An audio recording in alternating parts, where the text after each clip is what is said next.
ইরানের বিপ্লবী guard corps বলেছে ইসরায়েলের প্রধানমন্ত্রী বেনিয়ামিন নেতানিয়াহুকে খুঁজে বের করে হত্যা করা হবে। ইসরায়েল ও যুক্তরাষ্ট্রের সঙ্গে চলমান যুদ্ধের মধ্যে এ হুমকি দিয়েছে আইআরজিসি। আইআরজিসির ওয়েবসাইট সেপা নিউজে বলা হয়েছে, এই শিশু হত্যাকারী অপরাধী যদি জীবিত থাকে তবে আমরা সর্বশক্তি দিয়ে তাকে খুঁজে বের করে হত্যার চেষ্টা চালিয়ে যাব। 94% চিনিযুক্ত অরেঞ্জ ড্রিঙ্কস না, নিন জিরোক্যাল অরেঞ্জ ড্রিঙ্ক পাউডার। এদিকে রোববার দুটি ইরানি ক্ষেপণাস্ত্রকে ইসরায়েলের আকাশ প্রতিরক্ষা ব্যবস্থা প্রতিহত করেছে বলে জানিয়েছে ওয়াইনেট নিউজ। দেশটির দক্ষিণাঞ্চল লক্ষ্য করে এসব ক্ষেপণাস্ত্র ছোড়া হয়েছিল। ইসরায়েলি হোম ফ্রন্ট কমান্ড জানিয়েছে এতে কোনো হতাহতের খবর পাওয়া যায়নি।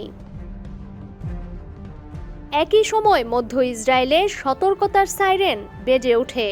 ওই সময় লেবানন থেকে ছোড়া একটি প্রজেক্টাইল শনাক্ত করা হয়, সেটিও প্রতিহত করা হয় বলে জানিয়েছে Ynet news. Home front command জানিয়েছে দক্ষিণাঞ্চলের দিকে রকেট ও ক্ষেপণাস্ত্র ছোড়ায় বাসিন্দাদের আশ্রয় কেন্দ্রে যাওয়ার নির্দেশ দেওয়া হয়েছে।